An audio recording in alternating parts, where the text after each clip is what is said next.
Hello everyone, welcome to my shop. And I have been thinking lately about what I'm going to be doing next year and how I'm going to do things a lot different next year. I was thinking about it last night while I was out here working on teddy bears, and no, I did not find my teddy bear pattern. I went to town, I tried to find a new one because I drew mine out on some plastic. The kind of plastic that they use to, it's a thick plastic that they use to cover like expensive dining room tables. Everybody's seen that before, where some old woman has got a nice dining room table and she's got a really pretty tablecloth on it, and then on top of that, thick plastic so her tablecloth won't get, so her table won't get ruined, her tablecloth won't get ruined. And I like to draw my patterns out on that so that I cannot thread this needle, so that they lay on the fabric nice, and you can draw them off. And then you have battle scars, which is Sharpie marks all over your hands when you get done, but that's just part of it. I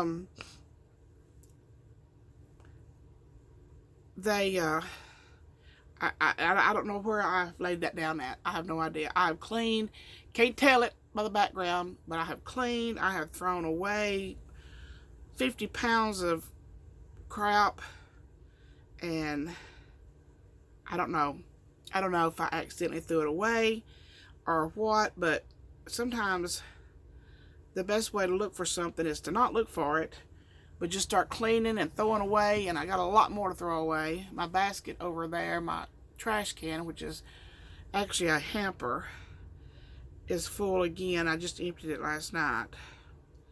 So there we go. I don't know if I'll run into it or not. My goal is to throw away a basket of stuff every day until I get the shop like I want it.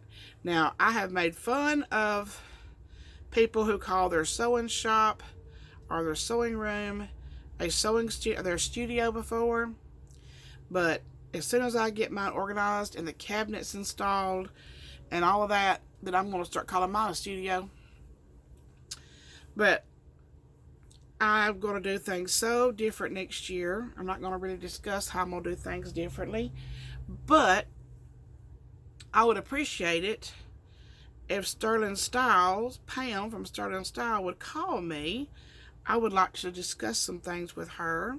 So Pam, if you have time, my phone number is posted like everywhere on my social media. That's how a lot of people get a hold of me.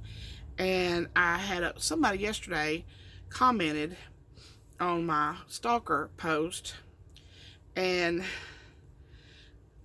apparently she thought better of it because she was like, I got the email and I could read her comment, but then when I went back to that video, it's not there. So apparently she decided that she would not leave that comment, that she would delete it. But it said something about, you're talking about having a stalker, but yet you have your address and your phone number listed on your social media. Well, yes, I've had my address and my phone number listed on social media since 2013, and I've never ever had a problem with that. And you know, that's how, you know, people get a hold of me, and everybody's like, well, you know, that's how crazies and sickos. Well, I'm a little crazy myself, so if I have a sicko show up at my house, let's just put it this way, I'm an Alabama girl. We don't take no crap off the crazies, and we're a little crazy ourselves. But yeah, I'm not scared. That stalker incident was more of an annoyance to me than anything, and so I wasn't the least bit afraid of this Mississippi girl Anyway, all that's been taken care of. She's not contacted me anymore. I sent her her deposit back like I promised her I would. And I was afraid that might set her off because she doesn't label me as a crook. So, you know, I thought, well, that might set her off again. But apparently it didn't. She got it. She cashed it. It's over. It's done. And she's not contacted me anymore. I'm putting a foot on the bottom of this leg of this teddy bear. And I like to baste these on by hand before I sew them. It just seems like they go on there a lot easier. And I am going to do a tutorial on these teddy bears after Christmas for anybody that would like to make one. I just don't have time to do that right now. My husband called last night. He said he was sick. He was at work. And as most of you know, that I've said it 1,000 times, he is a paramedic down in Tuscaloosa. He works out of the Veterans Hospital. He carries the vets to their dialysis and to their cancer treatments and to their doctor's appointments, and he carries them back home, and he carries them back to the nursing facilities. He carries them all, you know, the places that they need to go. And he called me last night. I was at my niece's. I was at Bethany's house, and he called and said that he had a stomach bug. Well, my first reaction was, don't come home with that. He said, well, I was kind of hoping for, I'm sorry you feel bad. I said, well, I'm sorry. I said, I'm sorry you feel bad, but please do not come home with that. I don't want the stomach bug. And I don't have time for the stomach bug. And so he called this morning. He left work, but he is going to his daddy's house, which he's still in rehab. And he's going there to, he said that he came down with it last night and that he should be better by tonight. So I expect him home by bedtime tonight. He said, all I need is somewhere that I can lay down and in a bathroom and something, you know, something to drink occasionally. So I'm going to go and stay at Daddy's house. And so like I said, I expect him home by bedtime. But Charlotte's done missed 2 days of work this week because of this crud that I've got. She got it first. She gave it to me, and I haven't missed a day of work. One thing about being self-employed, you get no vacation days, you get no overtime, you get no insurance, you get nothing. There's no benefits to being self-employed except that you can work at night, you can work in the daytime, you can work day and night, which is what I've been doing. I work all day and then I work into the night. I worked out here last night until my heater couldn't keep it warm enough for me anymore. That's the heater that I use out here. It's a little bathroom heater. Does a good job, but it can stand to be about twice that size. Some days it's too much, and after a while it'll get hot in here, and I'll have to turn it off because in Alabama our weather it aims to suit. So if you want so Tuesday, it was raining and then turned to sleet, then turned to snow, and it snowed all day. Of course, the ground was, it accumulated some, but the ground was too warm for it to accumulate much. And then yesterday, sun shining and in the upper 40s, and today, sun shining, and I think it's going to be about 60 degrees. So I think that's part of my issues today with my sinuses is Alabama weather is crazy. It's always been crazy, but I could say in Alabama, if you don't like the weather, just wait a day or two, it'll change, and it will. If it comes a big snow here, the very next day it's going to be beautiful, sunshiny, and warm, and the snow will be gone. But I went over to I talked to my friend yesterday morning. And told her about my dilemma about my teddy bear pattern. And she said, well, I've got a copy of that. She said, come over here and draw you off a copy. So I did. And it was exactly the same except for the nose. And I was really concerned with that because that's a really hard piece to kind of maneuver on there. But it was okay. I got the head done last night and his little nose. I've got to put his little plastic nose and his plastic eyes on, but that's his little head. And, you know, it's made out of a shirt. You can't match up. You can't match up lines and plaids and all of that. That's just, you know, you have to work with what you have. Little concerned about the hole in the bottom of the head, though. It normally when I make these, it all meets perfect. But as you can see, the front side of the head was a little left over.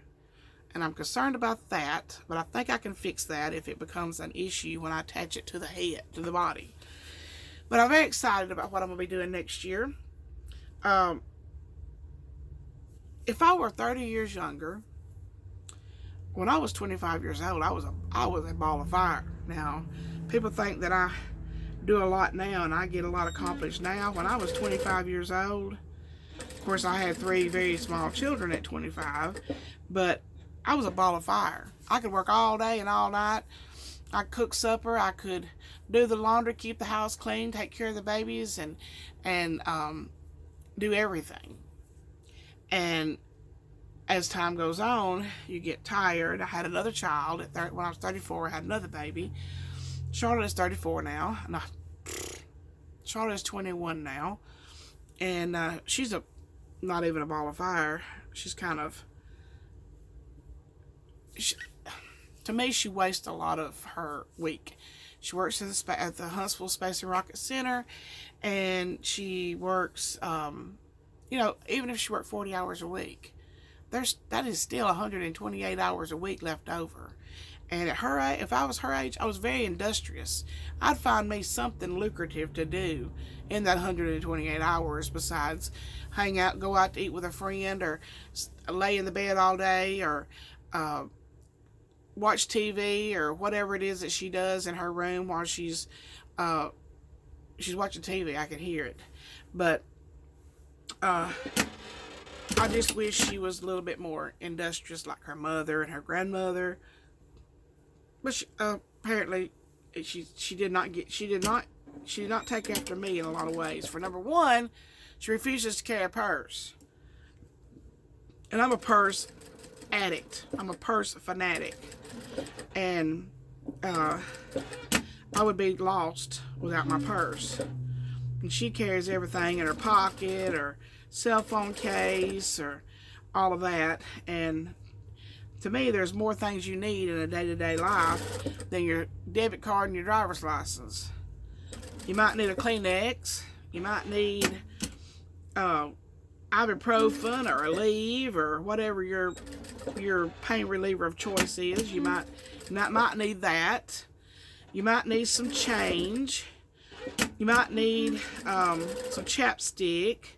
There's just a lot of things in a woman's purse that is handy, and they look, whenever these young women that don't carry a purse are looking for something they need, like ibuprofen or something like that, they look for the woman with a big purse and say, "Hey, do you have a so-and-so?"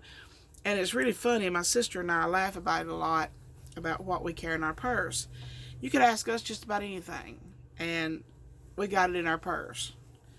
And I went to a football game one night several years ago, and I actually lived across the road from the school. And I walked up to the game, and my sister was sitting there with one of her friends, which I knew her too, small town. And they were talking, and when I walked up, my sister said, "Ask Sonya, she might have it." I said, "What?" And Tammy said, "Oh, I was just wanting a Mountain Dew." And I reached in my purse and pulled out a brand new, cold, 20-ounce Mountain Dew. She thought that was so funny. She said, "Well, I was actually wanting a diet." I said, "Well, I don't have a diet one." But it was so funny that, you know, she could ask for fingernail clippers, and my sister had them. Asked for a 20-ounce Mountain Dew, or asked for a cold Mountain Dew. I had it. Didn't have the flavor she wanted, but I had it. And, you know, somebody gets something sticky on their hands. Anybody got a wet wipe? One of us has got a wet wipe. My husband, his company is celebrating their 20-year anniversary right now, around this time. And he came home last Friday with this really nice backpack. Really nice. I mean, it's big. It's got his license number on it. It's got his name on it, the company name on it. And it was full of all kind of different things. One thing was a nice size bag of half pecans, shelled half pecans, which we don't like pecans. He's going to give those to his daddy. But it was a nice size bag of half pecan halves. And then there was a flashlight. It looked like an ink pen, but it was kind of flat. It was more oval shaped than round. And you mashed the button, and it had 3 LED lights on it that strobed. It was very harsh. And then you mash it again, and it's just a flashlight. I mean, that thing would light up a coon in the top of a tree. And and then also there was these little things. I don't have any out here, but they're about this big. That's individually wrapped in this kind of white plastic. And to look at it at first, this may be too much information, but to look at it at first, it looked like a feminine product of some kind. That's how it was wrapped, and that's what it looked like. And my husband said, "Look at these." I said, "What is it?" He said, "I don't know. Open up one and see." And he handed me one of them, and I was like, it really did look like that. So I opened up one of them, and it was a rolled up, real tight, rolled up, white, gauzy looking thing. So, but it smelled good. It had a really nice smell to it. So I took it and I unrolled it, because like I said, it was tightly rolled. And I unrolled it, and it was a washcloth about this big. I think 8 inches by 8 inches. And it had essential oils in it, and it was for, wiping your hands off, or wiping the sweat off your forehead, or whatever you wanted to do with a wet rag. And and it turns out they were peach flavored ones. Not flavored. There were peach scented ones. There was lemon scented ones. There was lavender, peach, lemon, and lavender. And they were really nice. And it was a whole bunch of them in there. So I got tickled. I started laughing, and my husband said, "What's so funny about these?" I said, "Well, if Kim and I had these in our purse, we would have everything we could possibly need in our purse." So he keeps digging through this backpack. It's full of all kind of little things. And he comes out with this box. This box is like this big. It's like a cube, and it's about this big. And it is a sleeping bag that you put on your keyring. I kid you not. Now, this sleeping bag would not keep you warm. It would keep you dry in an emergency situation. But if I am stuck on the side of the road in a rainstorm because my car broke down, I would not say, "Hey, I've got a waterproof sleeping bag." I'll just suit myself up in that and lay out on the side of the road till somebody comes and helps me, and I'll take me a nap. Because I can assure you, if I'm broke down the side of the road in a rainstorm, I will not be napping. I'll be griping the whole time. Somebody will be saying, "Good Lord, somebody get her off the side of the road so she'll shut up." So I'm not really, I guess if you were like a survivalist or whatever, and I was going to go traipsing through the woods, and I don't know why you would need this emergency sleeping bag. But anyway, it goes on your keyring. And I really thought that was funny, because literally, if I had that on my keyring and in my purse, I would have everything you could possibly need whenever you're out. I have gum. I have ibuprofen. I have usually have a pair of scissors in the bottom of my purse. I have a lighter in my purse, because sometimes I'll burn fabric to see what the content is. You can tell by burning a piece of fabric if it's got nylon in it, polyester in it, or if it's 100% cotton, by the way it burns. 100% cotton burns like paper. Ashes will fall off. If it's got any polyester in it at all, it will have a hard edge on it. So I bet that's a trick that my mother taught me a long time ago.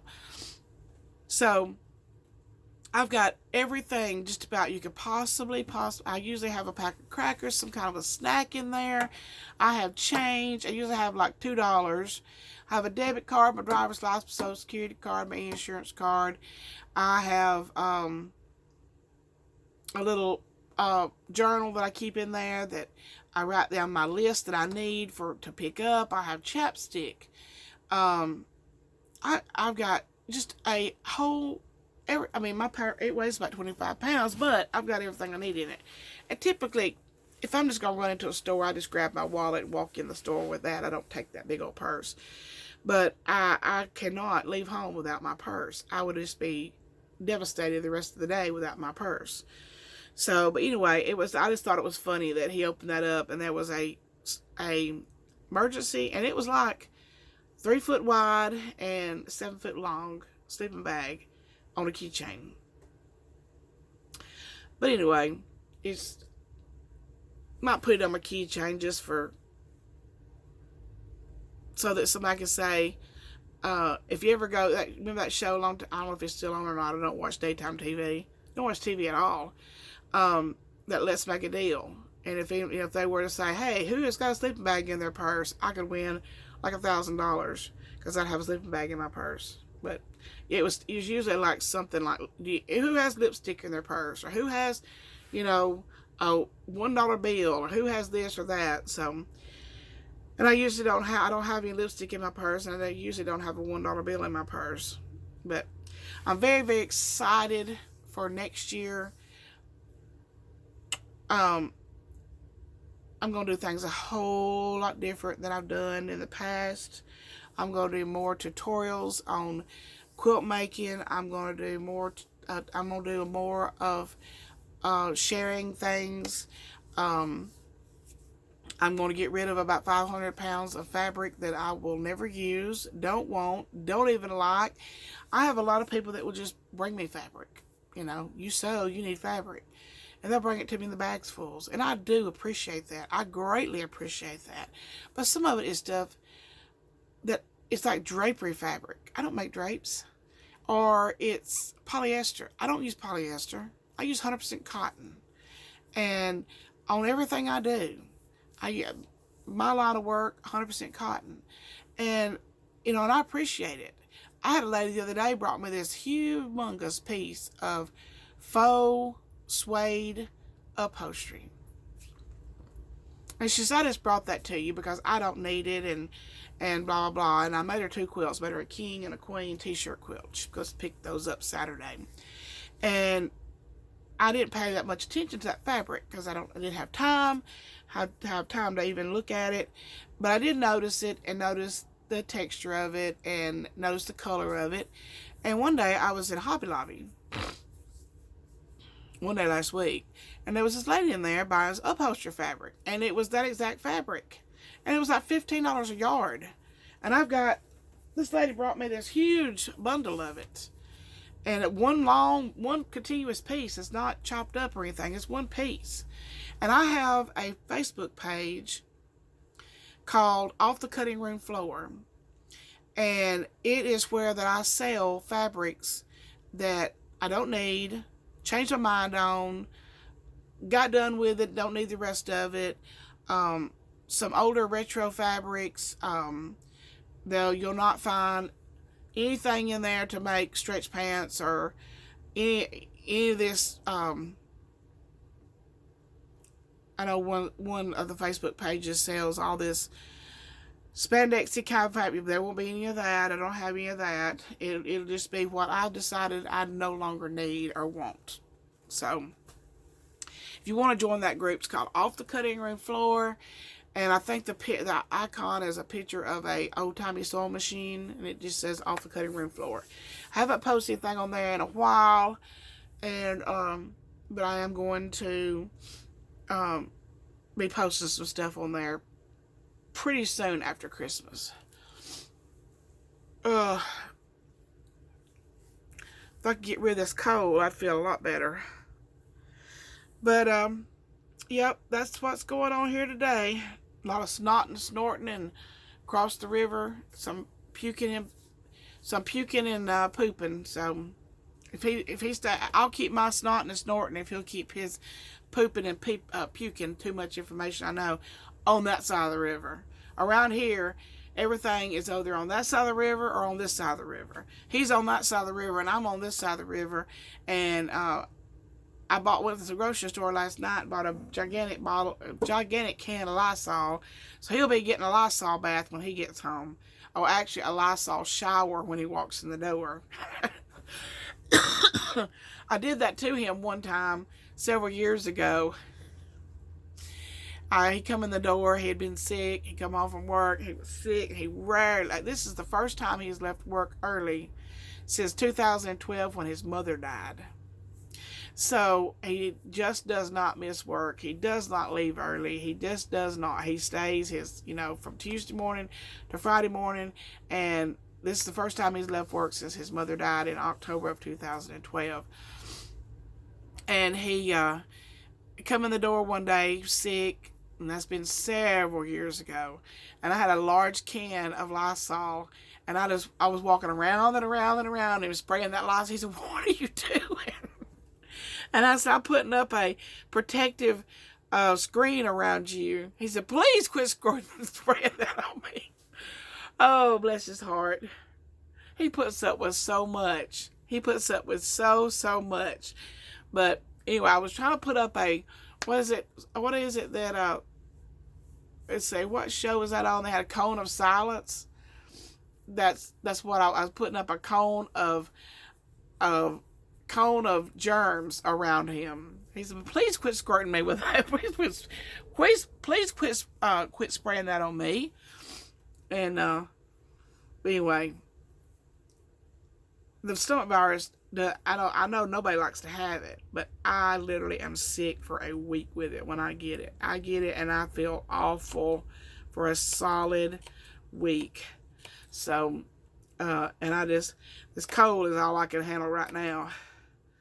I still got 10 quilts to get done before Christmas, and I'm working on teddy bear number 1 today, and I've got 7 more behind it.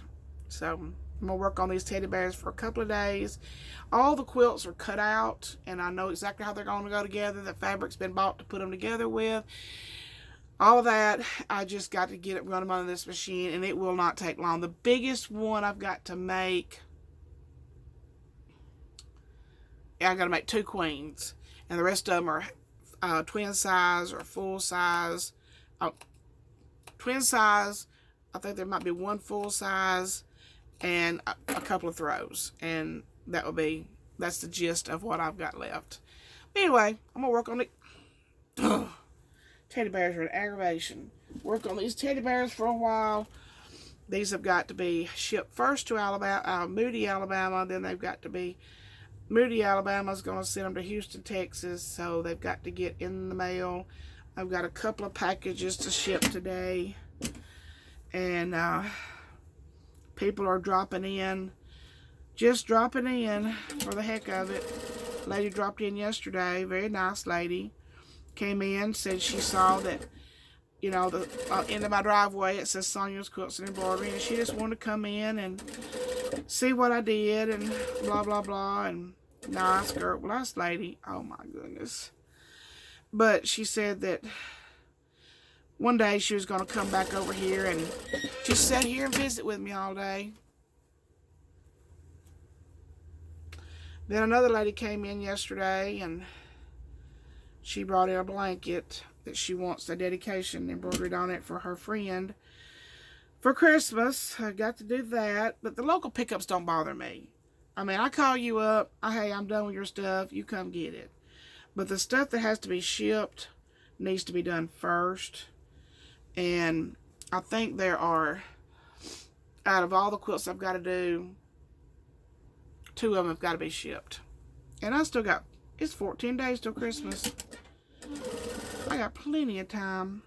I put binding on 14 quilts yesterday. So, it'll all come together. My niece asked me, "What are you going to do on Christmas Day?" Because my husband will be at work. My grown kids will be at their in-laws. Oh, sorry. And my 21-year-old daughter will probably go to a friend's house so she can get something to eat. and I will do nothing. Can't go shopping because everything will be closed. And I'm just going to lay on the couch with a blanket, remote control, and I might come out here and clean. I need to come out here and clean this place up and organize this place. But I'm going to do whatever I want to do on Christmas Day. Now I'm just going to sit back and reflect on the year.